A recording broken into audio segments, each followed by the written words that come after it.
હું પૂર્ણિમાબેન ભાનુભાઈ ભટ્ટ શ્રી ત્રિવેણી વિદ્યાલય મહેતાપુરા હિંમતનગર ખાતે છેલ્લા 33 વર્ષથી શિક્ષક તરીકે ભૂમિકા ભજવું છું.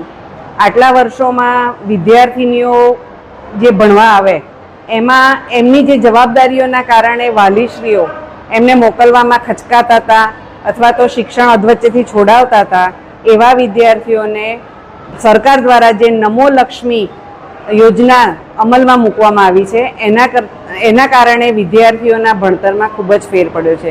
વાલીઓને આ સ્કીમ અંગે સમજાવતા વિદ્યાર્થીનીઓને એ લોકો સ્કૂલમાં ભણાવવા માટે મૂકે છે, મોકલે છે અને સાથે સાથે વિદ્યાર્થીઓને શિક્ષણ માટે પ્રોત્સાહિત પણ કરે છે. ખરેખર સરકારશ્રીનો ખૂબ ખૂબ આભાર કે એમણે છોકરીઓને પ્રોત્સાહિત કરવા માટે આવી યોજનાનો અમલ કર્યો અને એને કારણે મને ચોક્કસ ખાતરી છે કે વિદ્યાર્થીનીઓના શિક્ષણ ક્ષેત્રે ચોક્કસ આગળ આવશે.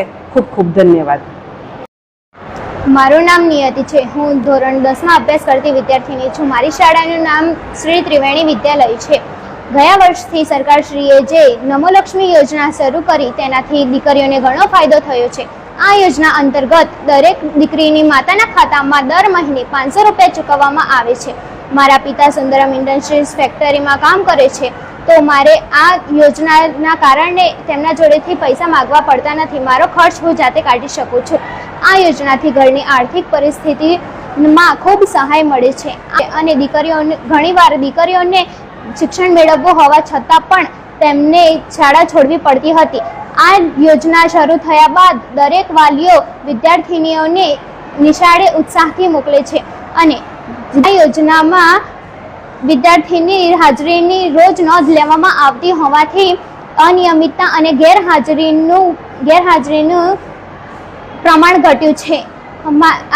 મારી દરેક દીકરીને વિનંતી છે કે સરકારશ્રી જો આપણા માટે આટલું વિચારતા હોય તો આપણે પણ શિક્ષણ મેળવીને આપણું સ્તર ઊંચું લાવીને દેશના વિકાસમાં મદદ કરવી જોઈએ. ખરેખર સરકારશ્રીની આ યોજના પ્રેરણાદાયી છે. ત્રિવેણી વિદ્યાલય સ્કૂલ અને તેમના આચાર્યશ્રીનો આભાર માનું છું.